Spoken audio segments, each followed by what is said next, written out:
UDFിൽ എടുക്കേണ്ടെന്ന് കോൺഗ്രസ് രാഷ്ട്രീയകാര്യ സമിതിയിൽ ഭൂരിപക്ഷ അഭിപ്രായം. എന്നാൽ അൻവറിനെ UDFിൽ എടുക്കണമെന്ന് കെ സുധാകരൻ നിലപാടെടുത്തു. ശശി തരൂരിനെതിരെയും രാഷ്ട്രീയകാര്യ സമിതിയിൽ വിമർശനമുയർന്നു. തരൂരിന്റെ കാര്യത്തിൽ തീരുമാനം വേണമെന്ന് ചെന്നിത്തല ആവശ്യപ്പെട്ടു. ഡാൻ കുര്യൻ വിവരങ്ങളുമായി ചേരുന്നു. ഡാൻ, ഇപ്പോൾ അൻവറിനായി ആകെയുള്ളത് കെ സുധാകരൻ മാത്രമാണോ? നിലവിൽ അത്തരം സൂചനകളാണ് ലഭിക്കുന്നത്.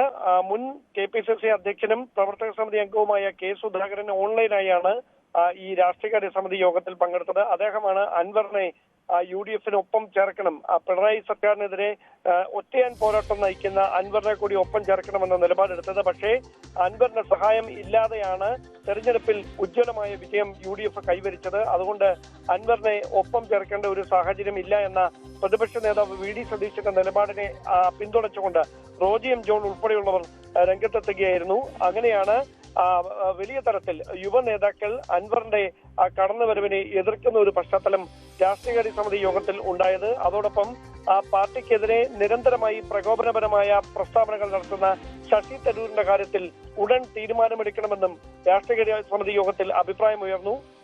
KC വേണുഗോപാൽ, അതോടൊപ്പം തന്നെ ദീപാദാസ് മുൻഷി ഉൾപ്പെടെയുള്ള നേതാക്കളുടെ സാന്നിധ്യത്തിലായിരുന്നു രാഷ്ട്രീയകാര്യ സമിതി യോഗം ചേർന്നത്. മറ്റ് വിമർശനങ്ങൾ, അതായത് തെരഞ്ഞെടുപ്പ് ക്രെഡിറ്റുമായി ബന്ധപ്പെട്ടുണ്ടായ തർക്കങ്ങൾ അവസാനിപ്പിക്കണമെന്ന കൃത്യമായ മുന്നറിയിപ്പ് ഹൈക്കമാൻഡ് നൽകിയതിന് പിന്നാലെയാണ് ഇന്ന് രാഷ്ട്രീയകാര്യ സമിതി യോഗം ചേർന്നത്. ശരി, ഡാൻ കുര്യനാണ് വിവരങ്ങൾ നൽകിയത്. അൻവർ നീ എന്ത് പ്രതികരിക്കുമെന്നുള്ളത് കൂടി നമുക്ക് നോക്കണം.